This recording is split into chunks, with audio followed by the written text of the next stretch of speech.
Very good morning, students. Myself Anita Gautam, Educational Department from City Group of College. I teach to you Educational Management M.Ed third semester. यह मेरा चौथा lecture है। First lecture में मैंने आपको unit first के ही topic में concept of educational management, educational administration and difference between the two के बारे में बताया था। सेकेंड लेक्चर में मैंने आपको problems of higher education in India यानी कि भारत में उच्च शिक्षा की समस्याओं के बारे में बताया था। थर्ड लेक्चर में भी मैंने इसी को कंटिन्यू किया था। आज मेरा ये चौथे लेक्चर में उसी यूनिट का लास्ट टॉपिक है theories of management, latest techniques of management at higher education. ठीक है, उच्च शिक्षा स्तर के प्रबंध की नवीनतम तकनीकी के सिद्धांत। जो ये हमारा लेक्चर चल रहा है ये सीरीज़ के रूप में चल रहा है, इसलिए प्लीज़ आप लोग हमारे लेक्चर को लाइक एंड सब्सक्राइब ज़रूर करिए, तभी आपको पहला वीडियो जो है वो मिलेगा और आने वाला वीडियो भी दिखाई देगा। ये सारे वीडियो आपको यूट्यूब चैनल पर मिल जाएंगे, तो आप इस सारे लेक्चर सीरीज़ को लाइक और सब्सक्राइब ज़रूर करिए। तो हम अपने टॉपिक पे आते हैं। हमारा टॉपिक जो है वो है theories of management, latest techniques of management at higher education, जिसमें हम पढ़ेंगे उच्च शिक्षा स्तर के प्रबंधन की नवीनतम तकनीकी के सिद्धांत। इसमें हम सबसे पहले देखेंगे प्रबंध के सिद्धांत के महत्व। प्रबंध के सिद्धांत के महत्व को हम ये जानेंगे कि जो प्रबंध के सिद्धांत का महत्व उनकी उपयोगिता के निम्न कारण हैं। यह प्रबंध के व्यवहार का उपयोगी सूक्ष्म ज्ञान देता है एवं प्रबंधकीय आचरण को प्रभावित करता है। यानी जो भी हमारा सिद्धांत है वो प्रबंध के व्यवहारिक उपयोग में सूक्ष्म ज्ञान प्रदान करेगा और प्रबंधकीय आचरण को प्रभावित करेगा।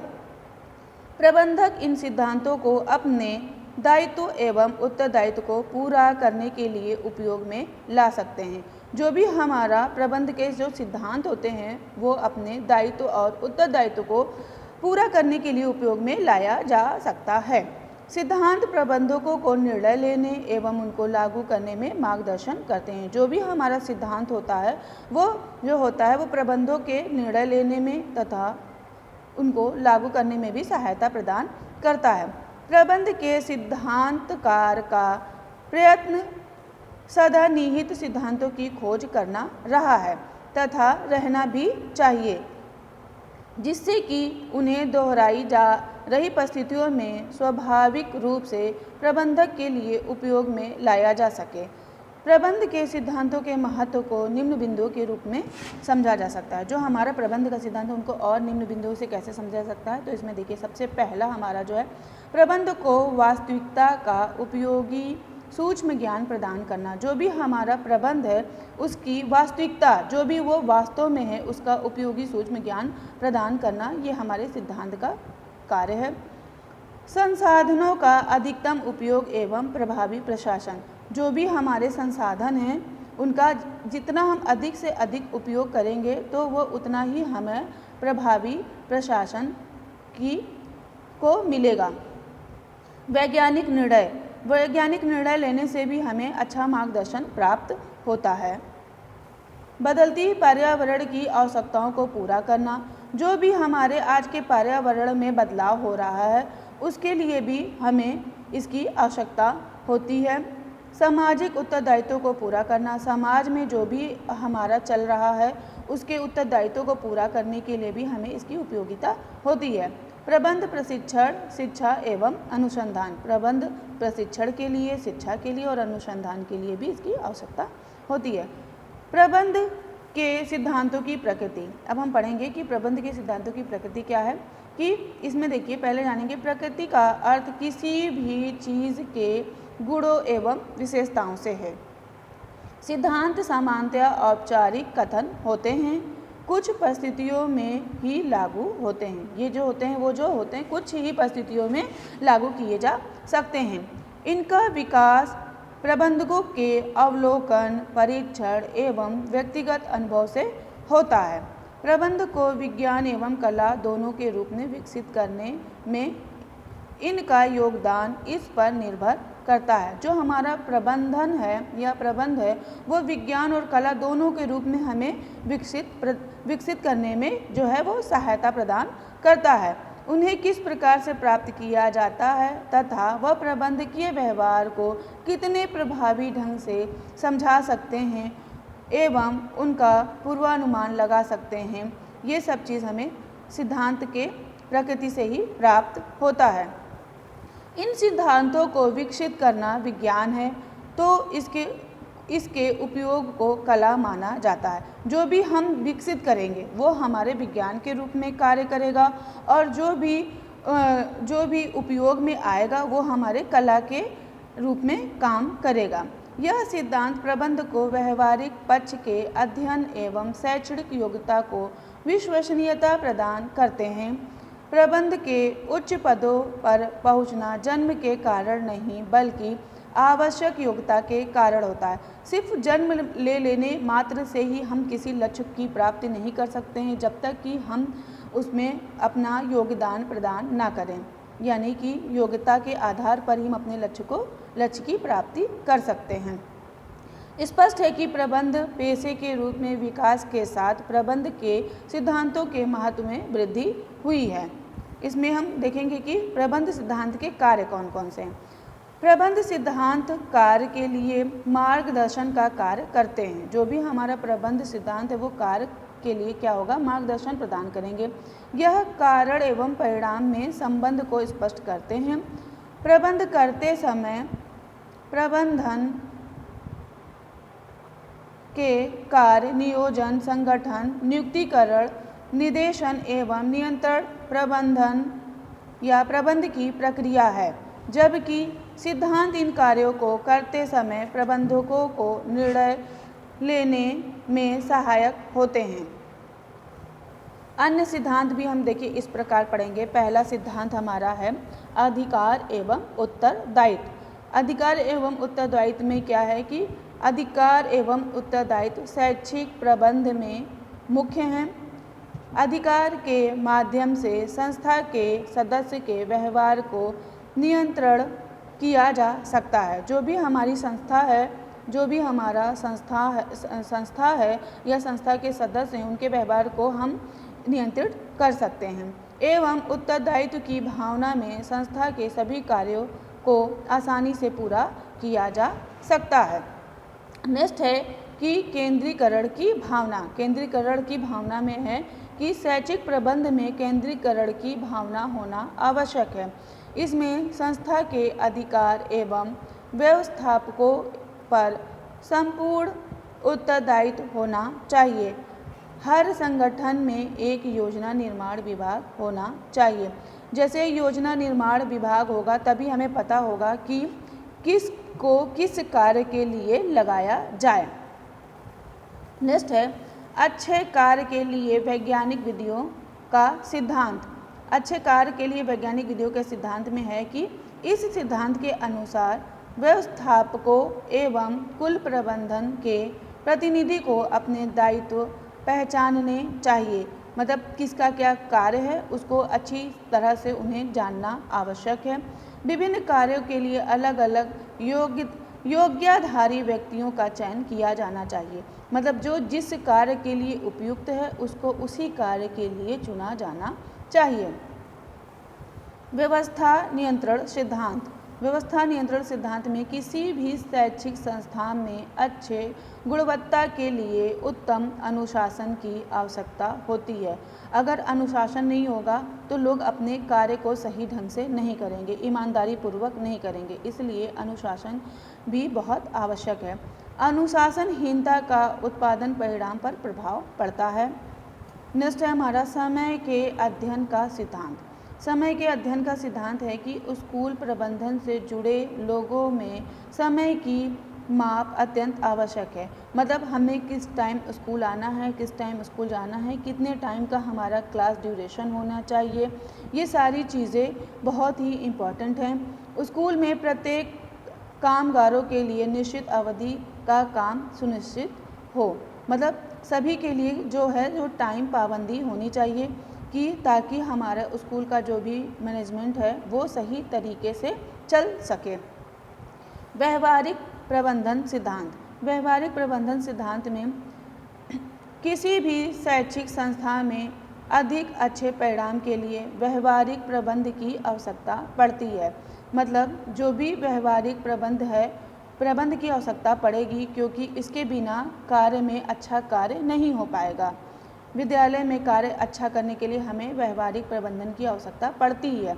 इसके लिए संस्थान के सभी कर्मचारियों में अच्छे एवं अनुशासन संबंध होने चाहिए। नेक्स्ट हम देखेंगे जो तकनीकी प्रणाली उपागम है, यानी कि सिस्टम अप्रोच, उसके बारे में पढ़ेंगे। तो हमारा जो शैक्षिक प्रबंध के उच्च स्तर पर नवीनतम तकनीकी प्रणाली उपागम है, वो प्रणाली उपागम का व्यवहारिक रूप से अत्यंत महत्व है, क्योंकि इस उपागम में अंशों को ना समझकर समग्र योग को समझना चाहिए। एक प्रणाली अनेक सहसंबंधी उप प्रणालियों से मिलकर बनती है। बिना प्रणाली के सभी घटकों के योग द्वारा संगठन के लक्ष्य को प्राप्त नहीं किया जा सकता। प्रत्येक शिक्षा प्रबंध की एक विशिष्ट प्रणाली व उसकी उप प्रणाली होती है। ठीक है, जो भी संस्थागत प्रणाली होती है वो एक तकनीकी प्रणाली उपागम से ही हम उसको समझ सकते हैं, जो कि सब एक दूसरे पर निर्भर होती है। जैसे उदाहरण के लिए किसी शैक्षिक प्रबंध में प्रबंधक, शिक्षक, छात्र एवं मैत्रामयिक कर्मचारी आदि उप प्रणाली में कहीं भी कोई विकृति आती है, तब उस प्रबंधन की समग्र शिक्षा प्रणाली अव्यवस्थित हो जाती है। यानी सभी एक संस्था को चलाने के लिए सभी को अच्छे से कार्य करना पड़ता है। अगर किसी एक ने भी अपने कार्य का अच्छे से कार्यवहन नहीं किया तो पूरी शिक्षा प्रणाली या उस संगठन पर प्रभाव पड़ता है। प्रणाली उपागम की सफलता के लिए 3 कारकों पर बर्नार्ड ने विशेष महत्व दिया है। प्रणाली में कार्यरत व्यक्ति एवं समूहों में प्रभावी संप्रेषण विकसित करना, प्रणाली में कार्य करने की कार्यकर्ता की इच्छा, उत्प्रेरणा, प्रशिक्षण व पुरस्कार की भूमिका, व्यक्ति और समूह का संगठन में रहने पर समान उद्देश्यों का निर्धारण, ये सारी चीज़ें हमें जो है वो शैक्षिक प्रबंधन के लिए आवश्यक होती है। इस प्रणाली को गति करने में अधिकारी की अत्यंत जटिल भूमिका है। जो हमारा अधिकारी होगा वही हमारा सही से मैनेजमेंट कर सकेगा। प्रणाली प्रबंध उपागम को देखिए हम इस तरह से भी समझेंगे एक डायग्राम द्वारा कि जो हमारा इनपुट है, अगर हम किसी को इनपुट यानी कोई भी ज्ञान चीज़ें दे रहे हैं, प्रदान कर रहे हैं, तो उसकी प्रक्रिया जो प्रोसेस है वो अच्छी होनी चाहिए, तभी हमारा आउटपुट है जो अच्छा होगा। यानी कि उससे जो हमें उत्पादन, सेवा, सूचनाएं मिलेंगी वो अच्छी मिलेंगी और इनपुट, प्रोसेस और आउटपुट के पूरी प्रक्रिया में हमें अच्छी प्रतिपुष्टि प्राप्त होगी। देखेंगे कि इस प्रकार शिक्षा व्यवस्था में विद्यालय एवं कॉलेज में प्रशासक, शिक्षक, छात्र, अभिभावक एवं समुदाय परस्पर एक दूसरे को निरंतर प्रभावित करते हैं, क्योंकि सभी एक दूसरे पर जो है डिपेंड होते हैं। इसी वजह से जब विद्यालय या कॉलेज में मतलब प्रशासन और शिक्षक और छात्र और अभिभावक एवं जो समुदाय होता है, जब सब एक साथ मिलजुल कर कार्य करते हैं तभी उसकी व्यवस्था जो है वो ठीक प्रकार से चल पाती है। शिक्षा प्रबंध में प्रणाली, सिद्धांत, तकनीकी का उपयोग किया जा सकता है। सहज अनुमान लगा लेते हैं कि विद्यालय में क्या कमियां हैं, इसे कैसे दूर करें। जो भी हमारी तकनीकी यानी प्रणाली, सिद्धांत, तकनीकी है, अगर हम उसका सही से उपयोग करेंगे तो हम सहज ही अनुमान लगा लेंगे कि हमारे विद्यालय में क्या कमियां हैं और हम इसको कैसे दूर करें। संगठन में आने वाली समस्याओं को जानकर आसानी से समस्या समाधान के विकल्प का पता लगाया जा सकता है। इसके द्वारा हम क्या कर सकते हैं कि किसी भी समस्या का समाधान अच्छे से कर सकते हैं। विद्यालय में डालने वाले प्रभावों राजनीतिक, आर्थिक, सामाजिक, सांस्कृतिक का प्रभाव पढ़ने के बाद विश्लेषण करना, ये भी हमको उसमें मदद करता है या सहायता प्रदान करता है। फिर है कि एक नया दृष्टिकोण प्रदान करना कि प्रबंधन एक समग्र प्रणाली के साथ कार्य कर रहा है। ठीक है, ये हमें एक नई दृष्टिकोण भी प्रदान करता है जिससे हमें ये पता चलता है कि प्रबंधक जो है वो समग्र प्रणाली के साथ कार्य कर रहा है कि नहीं कर रहा है, इसकी सूचना प्राप्त हो जाती है। शैक्षिक समस्याओं की पहचान व निदान कर उसका समाधान करना, जो भी हमारी शिक्षा के अंतर्गत समस्याएं आ रही हैं, शैक्षिक समस्याएं आ रही हैं, उनकी पहचान करना तथा उसकी पहचान करके उसका निदान करना भी हमें इससे सहायता प्रदान करता है। नवीनीकरण के लिए सर्वप्रथम स्थिति का सही मूल्यांकन यानी कि सिस्टम अप्रेसियल करना आवश्यक है। मूल्यांकन इस आधार पर हो कौन से कार्यक्रमों एवं प्रवृत्तियों पर अधिक या कम है, ये सब भी हम इसमें जान सकते हैं। तो ये हमारा आज का जो फर्स्ट यूनिट है वो कंप्लीट होता है। नेक्स्ट लेक्चर में हम यूनिट सेकंड के साथ फिर से मिलेंगे और यूनिट सेकंड को कंप्लीट करेंगे। Thank you class. आप हमारे बाकी के जो लेक्चर हैं उनको देखने के लिए जो यूट्यूब पे ये वीडियो सीरीज़ चलेगा उसको लाइक और सब्सक्राइब ज़रूर करिए, तभी हमारे और लेक्चर आपको मिल पाएगा। इसी के साथ ये क्लास ख़त्म होती है। Thank you.